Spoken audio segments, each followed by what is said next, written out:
बिस्मिल्लाहिर्रहमानिर्रहीम। अस्सलामुअलैकुम। Welcome to my channel good kitchen. Mix सब्जियों से बनाएंगे आज हम बहुत ही मज़ेदार से कबाब, जिसमें ना तो हम चिकन का इस्तेमाल करेंगे और ना ही कॉर्नफ्लावर का। फिर भी ये बहुत ही बेहतरीन से कबाब बनकर रेडी हो जाएंगे। ये बहुत ही लो कॉस्ट है और बहुत ही टेस्टी भी। तो रेसिपी को एंड तक देखिएगा। रेसिपी अच्छी लगे लाइक कीजिए और गुड किचन को सब्सक्राइब कीजिए। तो सबसे पहले हम लेंगे एक पैन। इसमें मैं शामिल कर दूंगी 4 टेबलस्पून कुकिंग ऑयल। ऑयल हमारा गर्म हो जाएगा तो इसमें मैं डालूंगी बारीक कटा हुआ लहसुन। लहसुन हमारे पास तकरीबन 5 अदद है, इसे हमने बारीक सा काट लिया है।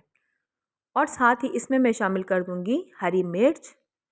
हरी मिर्च भी हमारे पास तकरीबन 5 अदद है, इसे भी हमने बारीक काट के शामिल कर दिया। और 1 से 2 मिनट हम इसे ऑयल में फ्राई कर लेंगे। अब हम इसमें डाल देंगे वेजिटेबल्स, जिसमें है बंद गोभी हमारे पास तकरीबन 1 प्याली, गाजर जिसे मैंने कद्दूकश करके शामिल कर दिया है वो भी 1 प्याली है, और 1 अदद हमारे पास है शिमला मिर्च। इस स्टेज पे अगर आप मटर का इस्तेमाल करना चाहें तो वो भी कर सकते हैं। तमाम सब्जियों को ऑयल में हम 1 से 2 मिनट अच्छे से फ्राई कर लेंगे। हमने इसे ज़्यादा कुक नहीं करना वरना ये सॉफ्ट हो जाएंगी। अब मसाले डालेंगे, जिसमें है कुटी हुई लाल मिर्च 1 टेबलस्पून, 1 टेबलस्पून हमारे पास है chicken powder, half tea spoon कुटी हुई काली मिर्च और नमक हमारे पास तकरीबन हाफ़ टेबल स्पून है। तो इन मसालों को हम वेजिटेबल्स में अच्छे से मिक्स कर लेंगे। हमने इसे ज़्यादा ओवरकुक नहीं करना। तो जब हमारी सब्जियां अच्छे से मिक्स हो जाएं तो इसमें मैं शामिल कर दूंगी 3 टेबलस्पून पानी। पानी हमने 3 टेबलस्पून शामिल कर दिया और इसे हम अच्छे से मिक्स कर लेंगे। और साथ ही इसमें मैं डाल दूंगी 3 टेबलस्पून मैदा।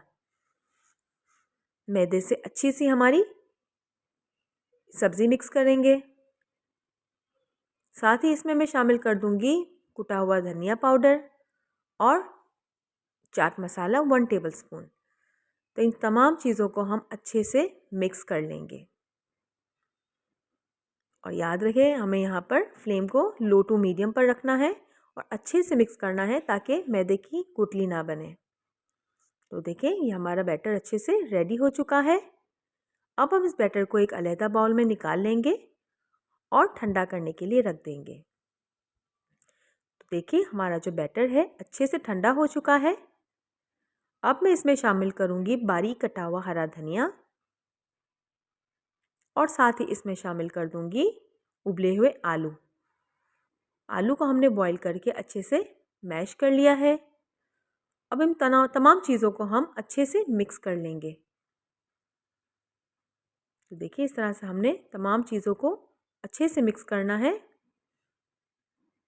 हमारे मज़ेदार से कबाब बनकर रेडी हो चुके हैं। तो सबसे पहले हम हाथों को ऑयल से ग्रीस करेंगे और थोड़ा सा बैटर निकाल के इसे आप शेप दे दें। आप कोई भी शेप दे सकते हैं। यहाँ मैंने राउंड शेप दे दिया है। तो देखिए इस तरह से हम शेप दे देंगे और तमाम कबाबों को रेडी कर लेंगे। देखिए हमने तमाम कबाबों को शेप दे दिया है। अब आती है फ्राई करने की बारी। तो सबसे पहले एक पैन में हम शामिल कर देंगे कुकिंग ऑयल। जब तक हमारा ऑयल गर्म हो रहा है हम यहाँ पर 1 अदद अंडा अच्छे से फेंट लेंगे। तो 1 बाय 1 हम कबाब को अंडे में डीप कर लेंगे और फ्राई कर लेंगे। अगर आप इस स्टेज पे चाहें तो ब्रेड क्रम्स भी लगा सकते हैं, लेकिन मेरे पास ब्रेड क्रम्स अभी मौजूद नहीं थे, इसलिए मैंने सिर्फ अंडे में से फ्राई कर लिया है। तो देखिए इस तरह से हम सारी कबाबों को 1 बाय 1 शामिल कर देंगे। एक तरफ से फ्राई हो जाए तो हम इसे पलटाकर दूसरी तरफ भी फ्राई कर लेंगे। तो देखिए हमारा एक तरफ से कबाब फ्राई हो चुका है। अब हम इसे टर्न कर लेंगे। तो बहुत ही मज़ेदार ये कबाब बनके रेडी हो जाते हैं और ये टूटते भी नहीं हैं। हमारी तमाम कबाब अच्छे से फ्राई हो चुकी हैं। अब हम इसे डिश आउट कर लेंगे। अच्छे से हमने तेल को नितार लेना है और 1 बाय 1 सारी कबाब निकाल लेंगे। तो देखिए हमारे मिक्स वेजिटेबल कबाब बनकर रेडी हो चुके हैं। कितनी क्विक सी रेसिपी है, बहुत ही टेस्टी है और सबसे बड़ी बात इतनी महंगाई के दौर में इतने लो बजट कबाब हमने बना कर रेडी कर लिए हैं। ये सिर्फ देखने में खूबसूरत नहीं है बल्कि खाने में भी बहुत ही मज़े के हैं। तो रेसिपी कैसी लगी आपको? रेसिपी अच्छी लगे लाइक कीजिए, हमारे चैनल गुड किचन को सब्सक्राइब कीजिए, हमें अपनी दुआओं में शामिल रखिएगा। अल्लाह हाफ़िज़।